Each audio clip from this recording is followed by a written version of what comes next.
Welcome back to the podcast, everyone. Today I have a special treat for you. We're going to be talking to Liz Sprague. She used to be Liz Davis. So she is my sister-in-law, and I'm pretty excited about this. So right before I was hitting record, she is a rancher and she's a horse broker and she's also a woman and she does this stuff without a man's help. And so we're going to get into like the nitty gritty of what ranching is, what a day in the life looks like there, how she built up this horse brokerage business. We're going to talk about calving. We're going to talk about all the things. So Liz, I'm going to let you take the floor. Can you go ahead and just tell everybody a little bit about yourself? Sure. Well, I noticed in your introduction that you said what it's like in a day in the life of Liz Sprague. And Yeah. actually, there's not really a day. It's more like how my days and nights run together because it's nonstop. Yeah, true. 90% of the time, I don't even know what day of the week it is. My kids have to remind me. Um, Basically, what we do here on the ranch is we get to have baby calves, and we're going to be calving really hard here in the next 2 weeks. And occasionally I have to go and calve at night, which is one of my favorite things to do. And to be completely honest, I've only been in the cattle business independently on my own for the last 5 years. And I've gone from being around cattle to actually being able to help a mama cow have her calf with my arms in the cow, helping her on my own independently without a fucking man to help me. And those fucking men trust me to do my job and actually get that calf out safely, comfortably for the cow, and on the ground to sucking and the mama learning how to love her calf. Because a lot of times we're calving first calf heifers that have no idea what's going on. And so it's been very, very uplifting for my self-worth and my self-confidence to know that I can give shots, I can brand, I can calve, I can work at night with these cattle from, sometimes I have worked all day long, and then I work at about 6:30 at night until 7 o'clock the next morning, off and on, taking naps when I can in between checking heifers and cows, and it's just been really good for me as far as in the cattle industry, knowing that I can do this independently as a woman on my own. And our personal cows that we have been actually in our family. These genetics have been in our family for 160 years. So I think that's really awesome. Holy smokes. I didn't even know that was, wow. So it's just like horses then. They just can like trace back the lineage. Yes. Okay, so let's take it back to like 5 years ago when you first started in the, I'm going to say like independent cattle business. What did that look like being a woman in that industry in the very beginning? Like, what did people say to you? What was like the biggest struggles, and how did you kind of get past that? Okay, well, since we're obviously just live and there's no camera and footage and you can't actually see me, the real life Liz is 4'11". And powerful as fuck.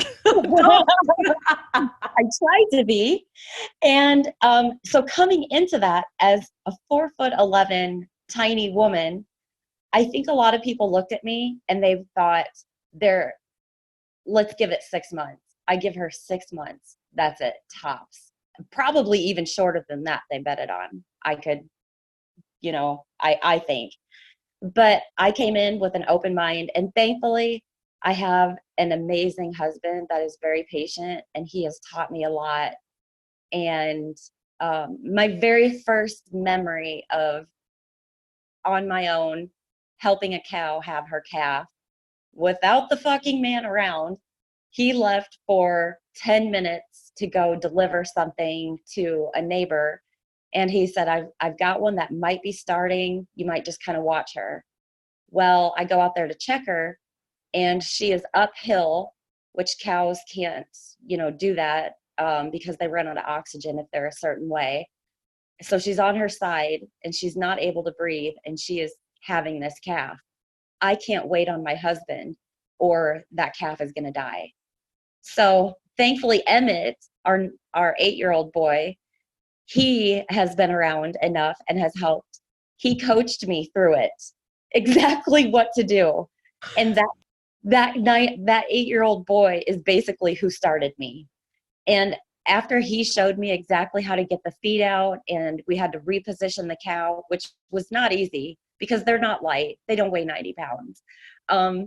We had to reposition the cow and safely get that calf out. And it was really awesome. And after that calf got up and started sucking the mama, Emmett and I just grabbed each other and we're shaking each other's hands, jumping up and down. We did it. We saved that calf's life. And it was just such a, I mean, I could almost cry because it was a life. And so, yeah, it's really, I think no one thought that, I think when I texted my husband and said she's going now, I think he thought in the back of his mind, we're going to have a lost calf. There's no way they're going to be able to do it. They've never done that before without me. And that was the beginning of all of it.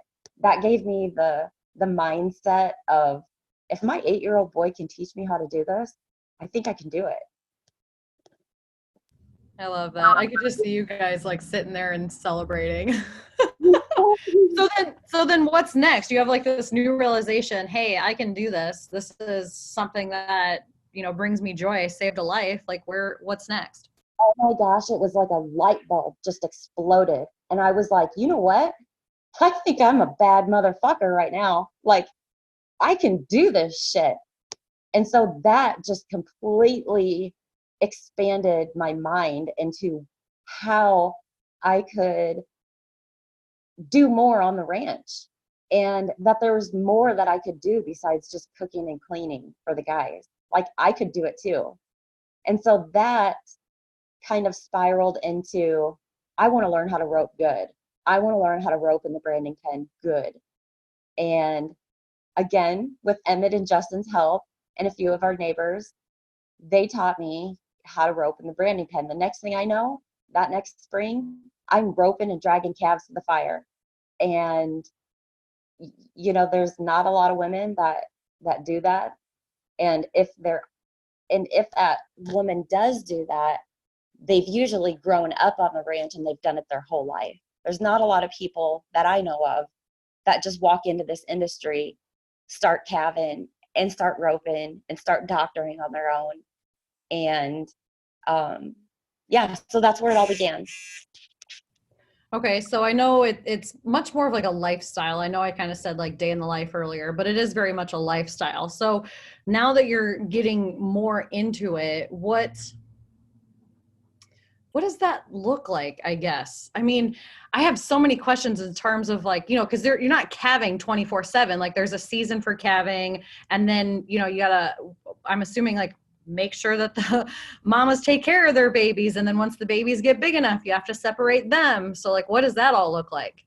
Okay, so the process of that is basically, we start calving our registered herd in February.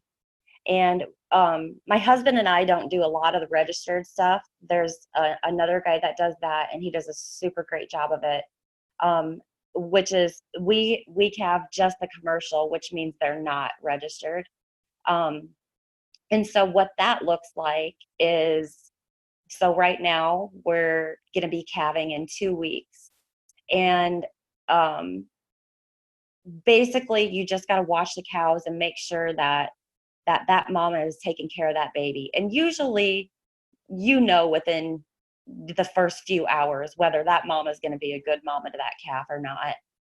And if they're not, then all you do is bring them in the barn, and we have some huge box stalls the size of my living room and kitchen put together, so that they have lots of space, and that there's clean straw for them, and lots of hay and water, so that they can be comfortable and know that calf is something that they have to love, basically.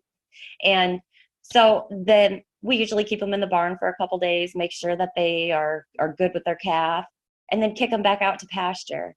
And then they just hang out all spring and summer in the pasture. We go through them daily, and then we also rotate pastures in the spring and summer to make sure that they're on a pasture that has lots of grass. And that's another thing that, you don't ever want to overgraze a pasture because it's so hard to get that to grow back up. And that's one thing I love about this ranch is they do a really good job of pasture management and make sure that they're not overgrazing it and that the cattle have lots of fresh grass. So, we kick them out to pasture, and then usually around October is what we call weaning. And we bring, all the cows and calves in together. Oh, I'm sorry, I skipped a step. Usually in about May or June, we bring all the cattle in and sort off the mamas from the babies. And then we go to branding those cattle or branding the calves, because Nebraska, especially the part that we live in, is a brand inspection state. So if that calf doesn't have your brand on it, technically it doesn't belong to you. So that's one thing that they make sure of right away, is that those calves are branded, that they've had their shots, and that they're wormed, and everything that you need to do to make sure that calf will grow. And so then after we get done branding, then we run pastures and rotate pastures all summer long. And then in October, we gather all them up and we separate the mamas from the babies, and then they start to go and eat feed, and they have to learn how to eat feed and hay and all that without their mama. So that's kind of what the year looks like for us as far as, the cattle and ranching aspect of it. Yeah. Okay. And so I want to go back to what you kind of said earlier, and I don't know if anybody actually said this to you. Maybe they did. I don't know. Maybe you have a story there, but how you thought that most people didn't think that you would last 6 months. That's a lot of thinking and thoughts there, but you catch what I'm saying? Yeah. Did anybody ever say anything to you like, oh, she can't hang, or like, that's a man's job? Did you ever encounter any of that? Not really in the cattle part of it, but definitely being a horse broker. A lot of people will still say to me like, oh, where's your husband? Is he here to help you today? Fuck no, he's not. I run this show. These motherfuckers are mine. I sell these horses and I buy these horses on my own. So but as far as in the cattle industry, when we first came out to the Sandhills, nobody came up and said anything to me, but they would always ask me like, so how do you like not being in a city? How, because to be honest, we are 80 plus miles to the closest Walmart and 45 minutes to the closest grocery store. We live in a town of 124 people, I believe, and the school is less than 100 kids, K through 12. So we really rely on, there's a bar in town, and then there's a little restaurant that's open during the day. The bar has amazing food. And then there's a gas station that might have like a little thing of laundry soap, or, a little garbage sacks, or just the necessities. But it's, if, about once a month or every, 2 weeks, something like that, we make like a big run to town and go and get our stuff. But nobody actually said anything to me like, nah, I don't think you're going to make it. They would just say, how do you like being so far away from a close Walmart? Or how do you like being out here? And I just always told them how much I loved it. Like I never in my life dreamt that I would be able to live out here in the middle of nowhere and actually be successful. Yeah. And okay. I'm trying to think like how I can put this into perspective, like where you guys are at. And I know I haven't seen like your have I been? Yeah, I've been to your newest place. Yeah. Like how many acres and how many cattle are you responsible for at any given time? Like put some numbers to it so people can kind of grasp, because I know that there's a lot of like feedlots around where I'm at, and a feedlot is very, very, very different than what it is that you do. Yes, it is. It's two totally different things. Um, well, right now, um, I can't give you an exact number on how many total head are at this ranch, but I can tell you what's going on right now. We are in charge of 1,500 first calf mama heifers, I believe. And so that means every night you go through we choose horseback. So we go through every night um, on horseback, no matter what time of the day or night it is, with a spotlight sometimes, and just go through every one of those and make sure that, they're not calving. And if it's super cold out, we bring them in the barn. But if it's a nice night, we like to let them calve out in the pasture where it's more normal for them and they're more comfortable. Um, and as far as acres, I believe there is like around 80,000 acres. That's insane. Okay. So one thing that you said is we do it on horseback, and I know there's a lot of people out there who do four-wheelers now. I personally love horseback, but can you kind of tell the people why you guys chose horseback and what that means to you? Yeah, sure. We choose horseback. Um, and I agree with you. A lot of people have decided to go to four wheelers or little Rangers or something like that. But we choose horseback just because um, you can for us, we can go in there more smoothly with a horse. It's not so loud and it doesn't stir the cattle up as much.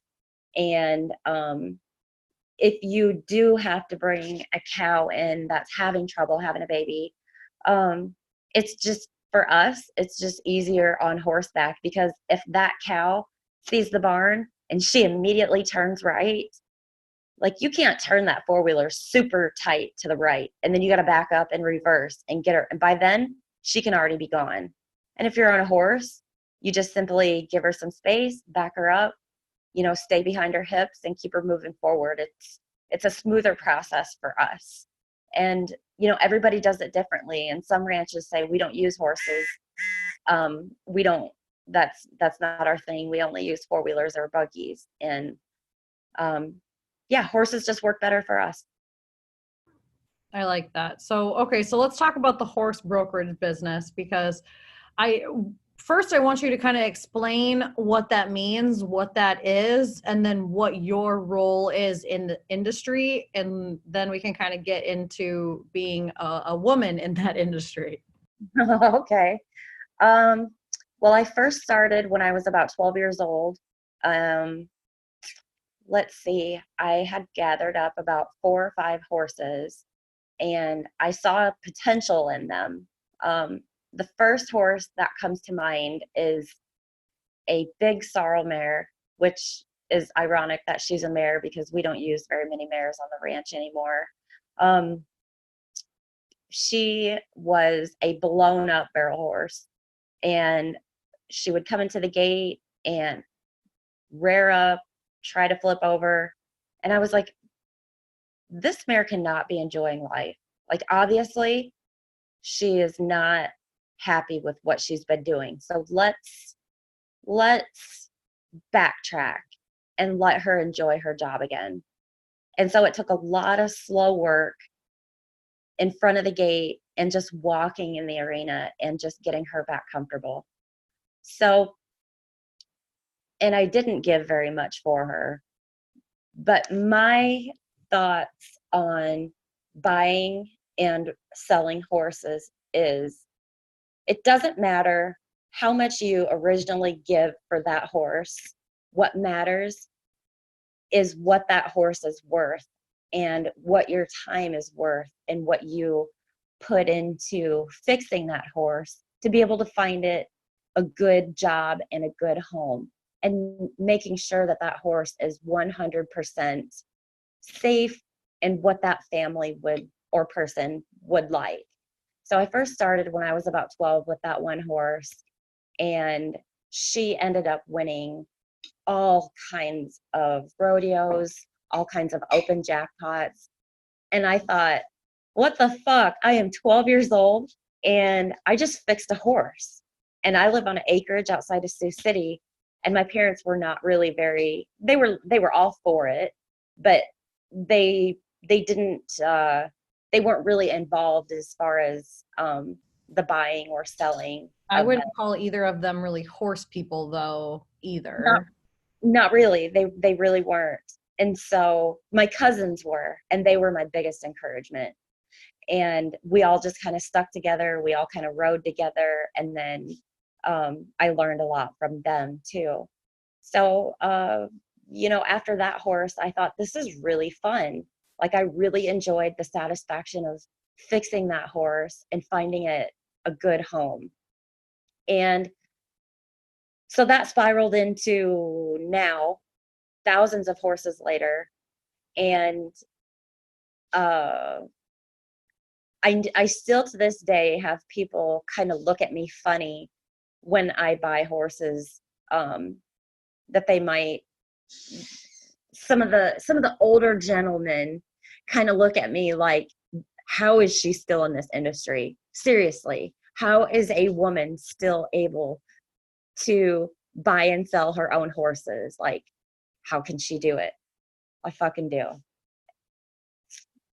Why is it such a shock? Because like to me, I've always, if I'm gonna go buy a horse, I go do it on my own. Like I don't hire a guy. And maybe it's just the mentality that I grew up in is, similar to you. If you're gonna do it, you're just gonna do it. You don't need a man to do it for you. But do Yeah. you, I mean, like I wonder where that comes from. Do you know? I mean, or has it just always been men in the industry or?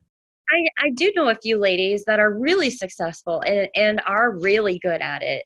I think that I think they just look at me funny because, like you said, when you go to buy a horse, it's one horse. Where when I go to buy a horse, sometimes I might buy 10 and I might take all 10 and ride all 10. And then I might travel with them 1,000 miles away from the ranch and go to an auction with them, or I might have another specific ranch that's looking for 5 or 6 good ranch horses that they can use on their ranch. Very rarely do I go back to the auction with them. I sell mostly, private treaties because I have a large clientele. I'll probably get, 8 or 10 messages a week of people asking like, hey, do you have anything that would fit something for my kid or something for my wife? Or do you have any finished rope horses that we can go to the arena and be competitive on? So a lot of times, that's why I'm a big believer in the auction business. And this might cause some ruffles of feathers, and I don't really give a fuck, but I enjoy going to the auction to buy my horses. It's faster. I believe in auctions because I can go and look at more than one horse. I can go and look at hundreds of horses and sort through the colors that I want, the geldings that I want. Sorry if my phone is beeping or buzzing. It's because those are clients asking about horses. Oh. No worries. You're fine. Nope, you're good. And I send them all over the United States. I've sent horses to California, and I've sent horses to Wyoming and Montana, and I've sold horses 2 miles down the road. And that is the ultimate goal of mine, is to make sure that horse and that person that buys a horse off of me is happy with what they got. Because to me, that's the real satisfaction. That's what makes me feel good. But This is awesome. I guess I didn't even realize that so I've known you for a while and I knew that you did this kind of stuff, but I didn't even know the inner workings of this. And I just find this fascinating. So do people like seek you out as almost like an independent contractor to go buy a horse for them? And then you like try it out or ride it or break it, or like, what's that all look like? Yes, that's exactly right. That's what I do. I have, and I don't take on a lot of new clients because I have my clientele built up enough that, horses don't last forever. And so they might be having a horse that they want to retire and they're looking for something new. you know, so I've gotten in a lot of horses that some of them need road and just need refreshers, or some of them I can see the potential in, and I can see that this horse is bred to love cows and bred to love to rope. So my goal is to let that horse do its job naturally, not make a horse that doesn't want to rope be in an event or in in a situation where it's not bred to be that way. Um, so I really try to stay on the cowbred side of horses, and that way, and most cowbred horses are bred to be pretty universal. So you don't have to, if you don't want to ever rope, you've still got a horse that you can go out and ride through the pasture or go check cattle on. Or if you do want to learn how to rope and you rope off of them, they're bred to do that. They're bred to watch for that cow. But right now, I don't really take in a lot of new clients because I am so full, because people know that when I go through a horse and I'm ready to find that horse that's home, they know what they're getting. I make them come to the ranch and try that horse and ride that horse and go through the cows. Or if it's an arena rope horse, we go 1.9 miles down the road to the roping arena and let them try that horse so they know exactly what they're getting. And, not every horse clicks with every person. So that's kind of the system of, Absolutely. yeah, that's the system I try to stick to. And those people know that way exactly what they're getting. And they know the size, and they know if it has any bad habits that are just unfixable, because not every horse is perfect. They all have their own little quirks. You know that. Oh, And absolutely. Horses are just like people, and some of them you love, some of them you hate, and some of them are good at one thing, some of them are good at the next thing. Their colors and sizes and personalities, and I mean, there's so much that goes into like just me. I mean, I've only had a dozen or so horses in my lifetime, and I mean, you've gone through thousands, but you have to match them on everything: size, shape, ability, personality, the age. I mean, everything goes into that. There's not a one size fits all horse, I don't think, out there. there isn't. And that's one thing that I really enjoy about being a horse broker is, not everybody can afford that $20,000 horse. So it is perfectly okay to have a $1,500 horse or a $2,500 horse that you just want to go and ride and have fun with your friends on. And so I also sell those type of horses too. I have a really neat up and coming cool little horse that I just got in maybe 2 weeks ago, and I haven't decided if I'm going to offer him for sale or not.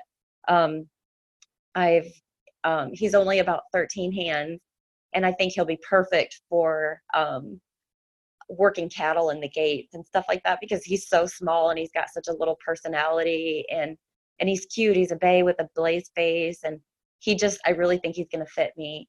And so I may ride him for a year or two, and then somebody may say, hey, do you have anything that's really gentle for my 10-year-old? We don't want something really big, but we don't want a pony. Bam, there, I've got it.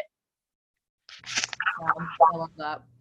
So do you think, and this is just a question that came to my mind because, we're sitting here and we're talking, and it is very like personalized experience, shopping for horses or finding a horse, or basically what you do. Do you find that you bring something different to the industry, like being a woman, like maybe, I don't know, that like motherly touch to it versus like what a guy would do for a horse broker? Does that make sense? I find that to be very accurate. I had a little girl this summer, same situation. They had $2,500 to spend, and I happened to have a little gelding that was perfect for her. He would go through the cattle, you could rope off of him, but he wasn't going to be a jam up in the arena head horse or heel horse or anything like that. But she just wanted something safe to be able to go ride by herself. And I happened to, they got my name from a friend. And so they called me and they said, hey, this is kind of what we're looking for. And I said, oh my gosh, you called at the perfect time. I accidentally have this really, really, really nice horse that I think would work good for your little girl. And I told, the mom was very nervous. They had never bought a horse before, ever. They live outside of a city, and the parents didn't know anything about horses. And so I told them, I said, this horse is a very, he's not needy. He's not going to need another horse to live with. If he's by himself, he'll be fine. If your daughter goes to ride him down the road, she's going to be fine. And I told the lady, because she didn't know me, and, she was like, well, how do we do this? And I said, the only way I will sell you this horse is if you come to the ranch, bring your daughter, and we will go ride with her. And oh my gosh, this little girl, and she happened to be, being bullied at school. She was, going through junior high issues and really struggling through school. And her parents said that she had been getting riding lessons. And so her dream was to be able to have a horse. And so they did that for her. They came, they rode the horse, and I told the lady, I said, look, I know you don't know me. You were just referred to me, but I want you to know that I am treating your daughter as if I were putting my own kid on a horse for the first time. And I think just being able to talk with that mom and let her understand that, hey, I have a kid too, and I wouldn't put him on anything that I thought would hurt him. It was just a bit to watch their shoulders drop in relief, like, hey. And then I had another horse for them to look at too, because they were very dead set on they wanted a pretty dun horse instead of this bay. And I told them, I was like, look, looks are not everything. That color is not everything. You have to go with what your daughter can get along with the best. But they wanted to try the dun horse first. And of course it was a little too much horse for her. And so they went back and they said, well, let's go ahead and try the bay horse. And I said, you're going to love him. And sure enough, she got on, and that little girl rode him everywhere. She had never even loped a horse in her life. And she was out there in the pasture, slow loping this horse, under control, comfortable, and the biggest smile on her face that their parents said they hadn't seen in quite a while. And so I randomly get messages from them like, look, she went out on her horse today and she loved it, and they had such a great time. And they didn't have a horse trailer. So of course, that horse was meant to be with her. So we made arrangements. I delivered the horse for her. And it just, those stories right there is why I do what I do. And it is the best feeling ever. And you know what? I didn't need a fucking man to help me. I love that. And it's just very eye-opening to me. I mean, and I've been around horses since, I could walk, but in a very different, we come from two very different horse worlds, even though I would say we're both horse people. So for me, for example, I love hearing you share your success stories of being in the whole brokerage business when it comes to horses and being able to pair them with people. Yeah. Because I'm fascinated by that, but I know that I could not do that job. I'm that person that if I have a horse, that horse is going to stay with me until it dies. That is perfectly fine. A lot of people are like that. But yes, I agree. We're on two totally different aspects of it. And those aspects would be yours are for pleasure, and yours are like your dogs. You keep them for forever. Yep, exactly. Where this is the business end of it, and matching up and finding the perfect pair. I know, that's why I think it's so fascinating, because I get to hear the other side of it, right? And so I know I always message you hey, I need a horse for Oakland. Hey, I need a horse for Will. Hey, this person needs that. And so I guess I didn't think about how much joy it brings you to think about oh, this horse would go great for this person, or that horse would go great for that person, because I fall in love with probably, I'm going to say 9 out of 10 horses that I see. There's always that one that I'm that horse is a fucking idiot.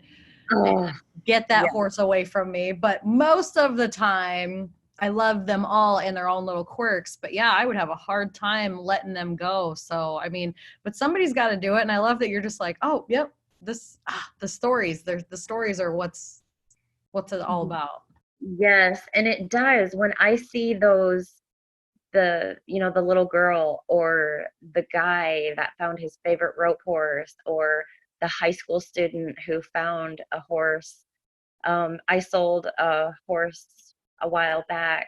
Oh, I shouldn't say a while back. This was like 15 years ago, that went on to qualify and actually win the junior world in the barrel racing. And to know that that horse came from me and that it won for her and she loves it. And I think it did like stay at her house for forever.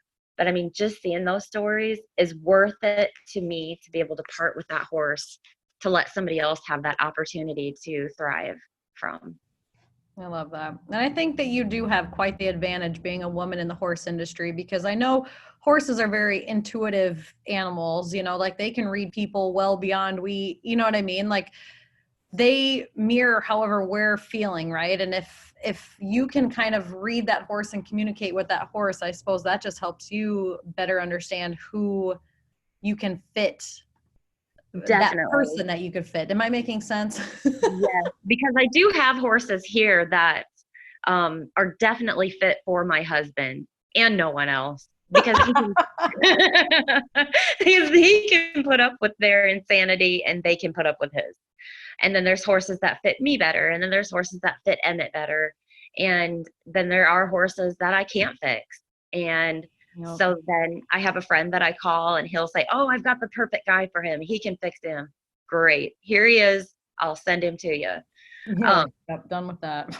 Yeah. Yep. Done with that. Because not every one of them are for me. I guess they're like people. I'm not for everyone either. No, I hear you there. I said most people either love me or they hate me. There's not really usually a whole lot in between. and exactly. And I don't take it personally, especially in this business. Like you can't take it personally, because I have people that notice if I'm trying to buy a horse, they will intentionally try to bid against me just so I either have to give a lot for it or they don't want me to get it because they're afraid that what if I make too much off of it. So there's that end of it. So what do you do in those situations? Like, I guess basically they're trying to bully you out of the industry is what that sounds like. I fucking bid. If I want him, I fucking bid. And I make sure that I know what I'm doing and I know how much that I can give for it and make sure that there's still room for a profit, because nobody does this for free. But I just make sure that it's the horse that I have a spot for, whether it's going to California or if it's going to Missouri or staying here in Nebraska. I know what I can potentially sell that horse for. So if they want to bid against me, game on, bro. Like, we'll play hell. But most times we can all get along and I'll say, hey, I really need this horse. I've got a spot for it. And they'll leave me alone. But then there's some of those grumpy old bastard horse traders that are like, she's not going to get that horse. No way. And they'll bid against me intentionally. And so then in turn, I fuck with them on what they're trying to buy, even if I don't need it. Have you ever ended up with a horse that you didn't want that way? Oh, yes. I could write a list, and it's called being bullheaded. And my husband will say, you gave how much for that thing? And I'm like, you don't understand the situation. And then he'll just be like, oh, whatever.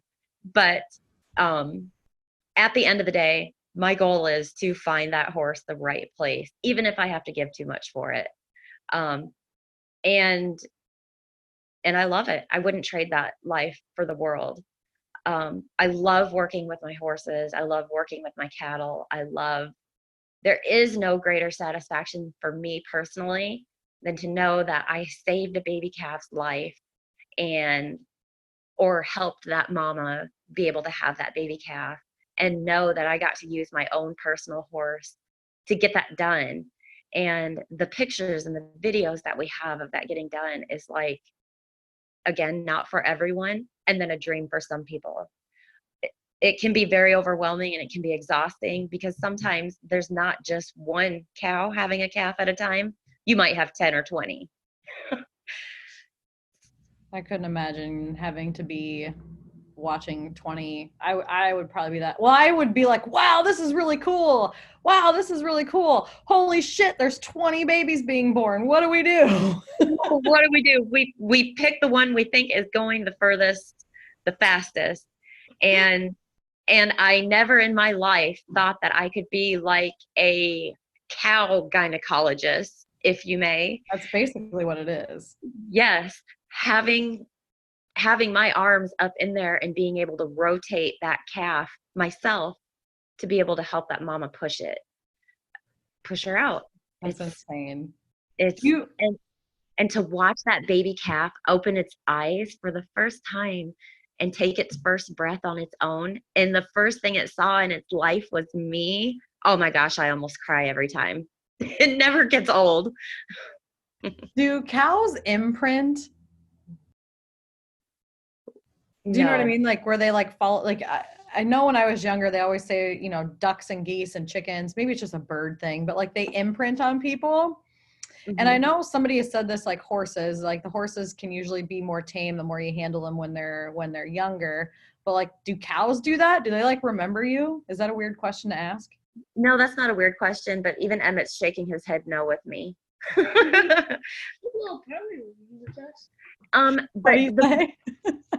yeah. The more you hang out with them. The more you hang out with them. Yeah. You know, that's one thing that we really do, and I love about this ranch, is that the cattle are gone through, you know, constantly, daily. And so they see people, but do they remember me? No, they don't give a shit about me.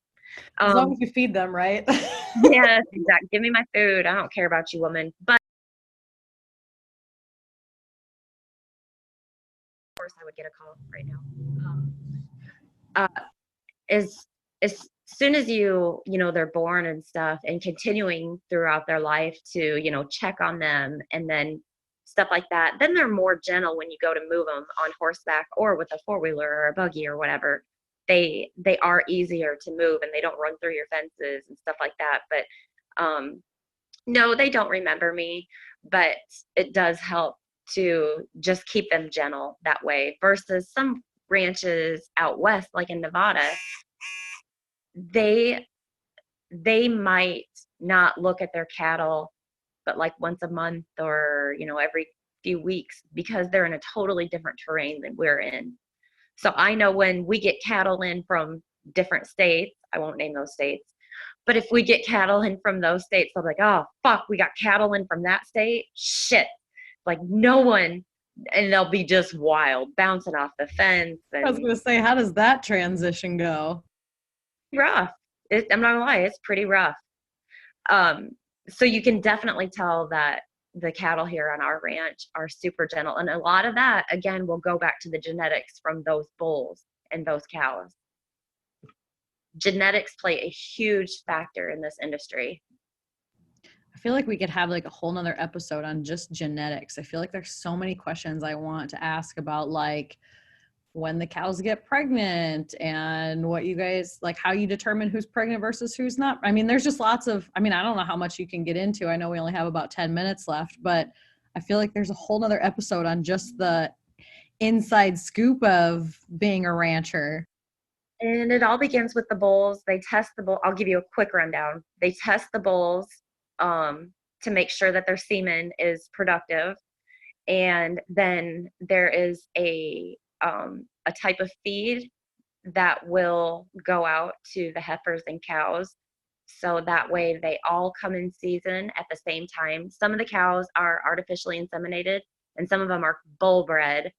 And they make sure that way all the cows and heifers are coming into season and will be bred to calve at the time that rancher wants. And that way you're not calving 24/7 year round. That's how the cows are all calving at the same time. That makes sense. Yep. But you're right. We could have a totally different, whole nother chapter on genetics and and how that. We might have to later on, because I'm so interested and intrigued in like this whole business side of things. And I know we wanted to talk about being a woman in the business. So for those women out there in agriculture or in some type of, you know, a man's world, like what do you want to leave those listeners with before we kind of wrap this up? Well, of course, me being the bullheaded, I will fucking do it if I fucking want to type personality is have a little more of that. Don't let a man try to tell you, or a woman try to tell you, you can't walk into this industry with cattle, buy your cattle and come into ranching, or maybe you just want to have 10 head. Don't let anyone tell you that you can't do it, because I am living proof that if I can do it, anybody can do it if they really want to. That's the key word though, if you really want to, because it can be exhausting.